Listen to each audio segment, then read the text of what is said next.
Continuing on day 107 with 1 Samuel 26. Then the Ziphites came to Saul at Gibeath, saying, "Is not David hiding himself on the hill of Hachilah, which is on the east of Jeshimon?" So Saul arose and went down to the wilderness of Ziph, with 3,000 chosen men of Israel, to seek David in the wilderness of Ziph.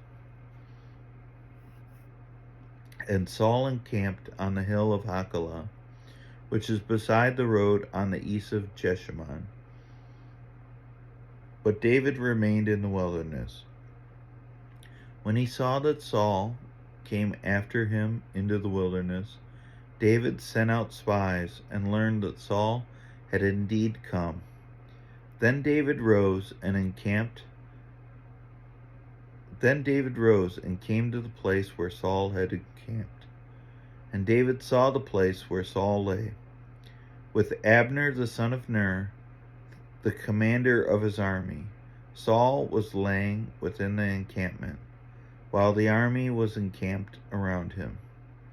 Then David said to Ahimelech the Hittite and to Joab's brother Abishai the son of Zeruiah, "Who will go down with me into the camp to Saul?" And Abishai said, "I will go down with you."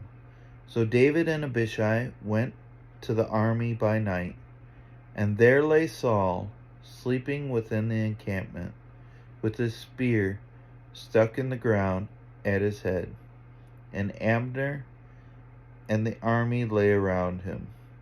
Then Abishai said to David, "God has given your enemy into your hand this day. Now please, let me pin him to the earth with one stroke of the spear, and I will not strike him twice." But David said to Abishai, "Do not destroy him, for who can put out his hand against the Lord's anointed and be guiltless?" And David said, "As the Lord lives, the Lord will strike him, or his day will come to die, or he will go down into battle and perish. The Lord forbid that I should put out my hand against the Lord's anointed. But take now the spear that is at his head, and the jar of water, and let us go." So David took the spear and the jar of water from Saul's head, and they went away. No man saw or knew it, nor did any awake, for they were all asleep, because a deep sleep from the Lord had fallen upon them. Then David went over to the other side, and stood far off on the top of the hill, with a great space between him. And David called to the army and to Abner the son of Ner, saying, "Will you not answer, Abner?"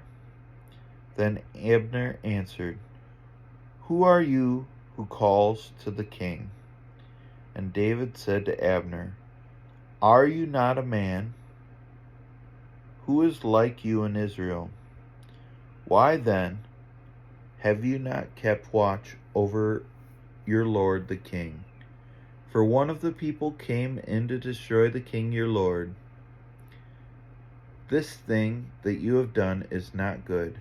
As the Lord lives, you deserve to die, because you have not kept watch over your lord, the Lord's anointed. And now, see where the king's spear is, and the jar of water that was at his head." Saul recognized David's voice and said, "Is this your voice, my son David?" And David said, "It is my voice, my lord, O king." And he said, "Why does my lord pursue after his servant? For what have I done? What evil is on my hands?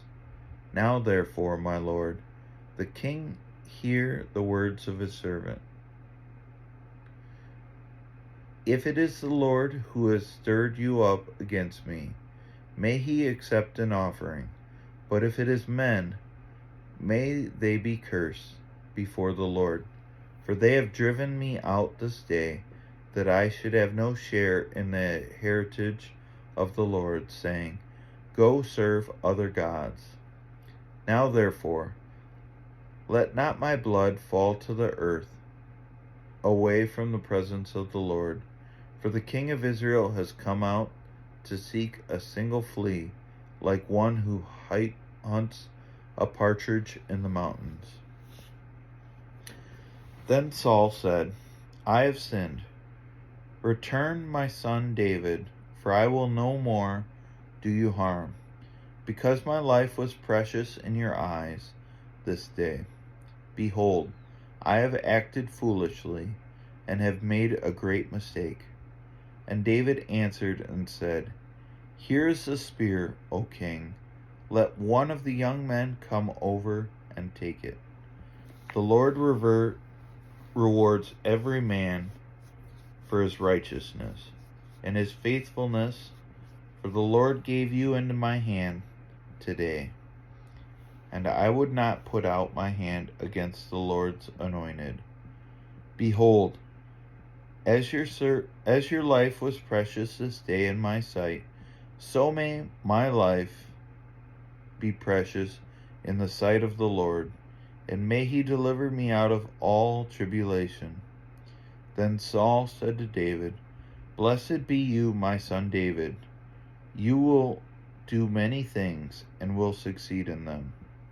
So David went his way, and Saul returned to his place.